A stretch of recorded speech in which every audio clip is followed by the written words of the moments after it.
ரத்தின கடத்தல் தொடர்பாக தேடப்பட்டு வந்த வீரப்பன் கடந்த 2004ஆம் ஆண்டு சிறப்பு அதிரடிப்படையால் வனப்பகுதியில் சுட்டுக் கொல்லப்பட்டார். அப்போது சிறப்பு அதிரடிப்படையில் தலைவராக இருந்தவரும் தற்போது மத்திய உள்துறை அமைச்சகத்தின் மூத்த பாதுகாப்பு ஆலோசகராக பணியாற்றி வருபவருமான விஜயகுமார் வீரப்பனை சுட்டுக் கொன்றது தொடர்பாக புத்தகம் ஒன்றை எழுதி வருகிறார். இதுகுறித்து எமது சிறப்பு செய்தியாளர் சலீம் அவருடன் மேற்கொண்ட நேர்காணலை தற்போது பார்க்கலாம். திரு வீரப்பன் அவர்களை சுட்டுக் கொன்றது எப்படி அப்படின்னு சொல்லி திரு விஜயகுமார் அவர்கள் புத்தகம் எழுதுறாரு அப்படின்னு சொல்லி செய்தியெல்லாம் வெளியாயிட்டு இருந்தது. இதை நாம அவர்கிட்டே கேட்கலாம். சார், நிறைய தகவல் வருது, 1000 பேஜ் கொண்ட புத்தகம் எழுதுறீங்க அப்படின்னு சொல்லிட்டு. எத்தனை பேஜ் கொண்ட புத்தகம்? அந்த புத்தகத்தை படிக்கிறவர்கள் என்ன தெரிந்து கொள்ளலாம்?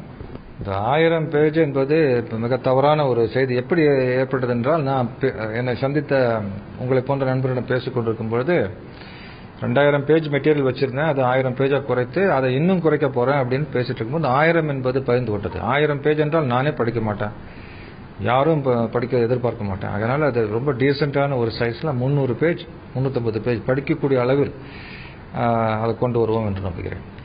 இந்த புத்தகத்தை படிக்கிற மக்கள் என்ன தெரிந்து கொள்ளலாம்?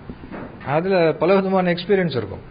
பலவிதமான என்னென்ன நுணுக்கங்கள் இருக்குன்னு நான் இப்போ சொல்ல விரும்பல. எனக்கு நான் bound by literary agent and என்னோட ரிலேஷன்ஷிப் இருக்கனால அதை பற்றி ரொம்ப டீட்டெயில்ஸ் பியாண்ட் அ பாயிண்ட் சொல்ல இயலாது, உசிதமும் அல்ல.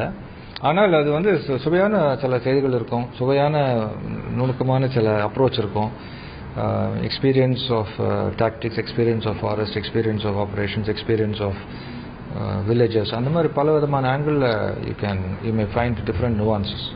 மக்கள் இந்த புத்தகத்தை படித்தால் வீரப்பன் எப்படி கொல்லப்பட்டார், எப்படி எஸ்டிஎஃப் உடைய வலையில் அவர் விழ வைக்கப்பட்டார், எப்படி கொல்லப்பட்டார் அப்படிங்கறது மக்களுக்கு இப்போ அவங்க தெளிவடைஞ்சிருவாங்களா? வீரப்பனுடைய முடிவுக்கு முன்னால் நடந்த நிகழ்ச்சிகள், முடிவை நோக்கி சென்று கொடுக்கும்போது ஏற்பட்ட நெளிவு சுழிவுகள், முடிவு எப்படி ஏற்பட்டது என்று டெஃபினட்டா அதில் பல பகுதிகள் இருக்கலாம்.